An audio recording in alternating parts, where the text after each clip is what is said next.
Whammy. All right. Now, today I am strictly putting out an opinion. Now, yes, you see the hospital clothing here, you guys.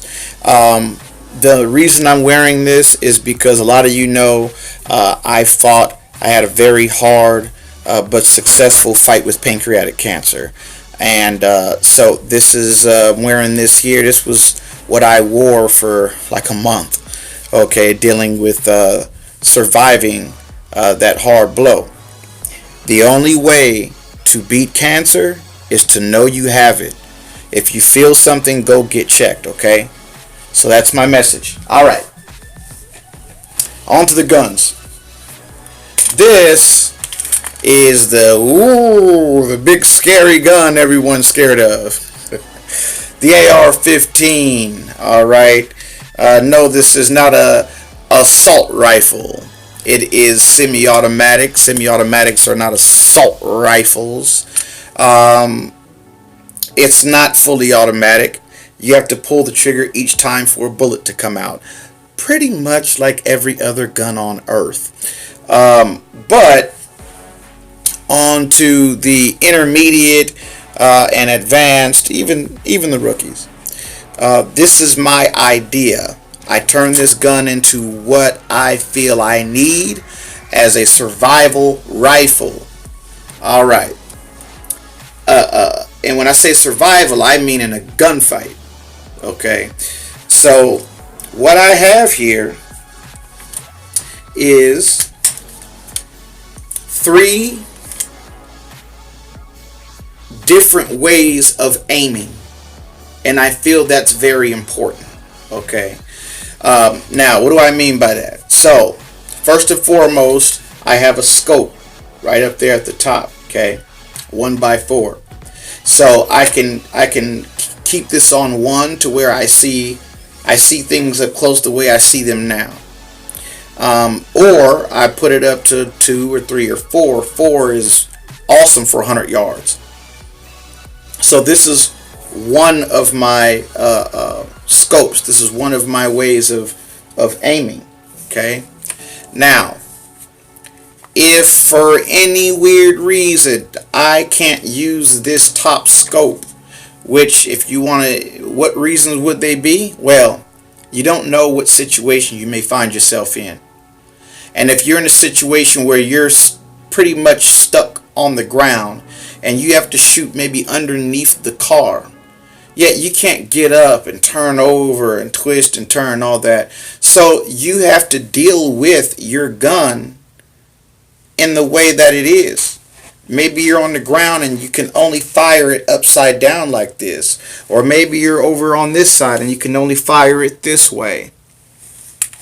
And there's a lot of other possibilities that you could come across where you're not. It's not always pretty. Unfortunately, gunfights they're not pretty, and it's not the perfect world. You're not always going to be able to just look through your scope, pull the trigger, and end the situation. Okay.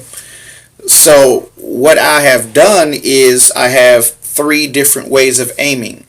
I can aim with the gun tilted this way. I can aim with it upright, and I can aim with it at this angle. 3 different types of sights. Okay, so I have the 1x4 scope. Okay, and I also have my pop-ups, my iron pop-ups at 45 degrees. Okay, so that's at an angle. So now that's 2 different ways of aiming. Okay, and number 3, if I have it over here, okay, my flashlight and my laser, I can rely on that at this angle. So I have 3 different ways, 3 different scopes, not scopes, but 3 different ways of aiming and making sure that I can be on target when I'm doing so. Okay, so front, left, right, I got it all covered. Outside of that, though, for the most part, I'm going to be using my scope when I'm, at the range or whatever. If I'm doing any drills out in the woods that me and my cousin do, 9 times out of 10, I'm using my scope. However, the way I have it set up right now is, more so for 50 to 100 yards, 150 max, as far as the scope is concerned. Like, I can go further, don't get me wrong, but so that's what this scope is here for. But when I have to deal with something that's much closer, I have an option. I can either put that beam on it and just fire where that beam lands, right? Or I can simply twist this and get the 45 degree and use that for close range. So now I can use this for combat, close quarters combat, excuse me. So now I can use this for right here, right now. You're 5 yards, 10 yards away from me. I use this. Now when I'm twisting that also, I'm looking through my scope, and now I need to come over here to the 45 degree angle. You don't raise your head off the cheek here, off the buttstock. You don't take your cheek off the buttstock. Okay? You don't do this and then, okay, when you're looking through there, you keep this on your cheek. You're just going to twist, just like that. Okay? Scope. It never came off my cheek. That keeps your point of reference right there where you want it. And that's something you want to practice. If you have that type of a setup, you want to practice that. Just keep it there on your cheek and twist. Back to the scope, twist to the 45, back. Okay. So that's and this is ideal for me, right? This is what I feel is the best way of setting this thing up for me. Is to have 3 sides. Okay, so again, aim here, and aim here, and that's how I have it set up. Now I have other guns, I have other rifles. None of them are set up this way, because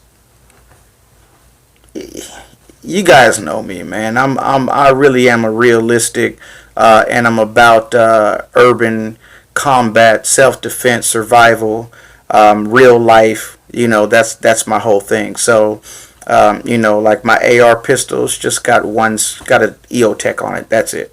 Nothing else. Doesn't have a whole bunch of stuff on it like I have on this. It's just an EOTech, and that's it. And that's gonna get the job done the majority of the time.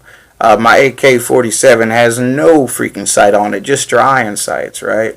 My 12 gauge, it actually does have a front tritium sight, and but I don't use my sights on my pistols unless I'm in a situation where I really have to be dead on precise, hostage situation or something like that. I don't know why I would ever be in that kind of situation, but I know how to use my sights, but for the majority of situations I may find myself in, I don't, look at those sights. I punch out and use instinctive shooting, and I get better and better with that every time I practice it. So, the speed of my draw and the instinctive shooting, that's where it's at for me. So, just want to throw that out there, and you guys. Don't forget to like and subscribe. Also, keep the fight going. These guys look at this. I mean, you know what? If I didn't know about guns, this thing does look kind of scary, doesn't it? It looks scary. And I had to tell somebody the other day, I'd rather get shot with this than a 12 gauge slug. And nobody's screaming about the 12 gauge. Whole nother story. We'll talk about that on another episode. Whammy.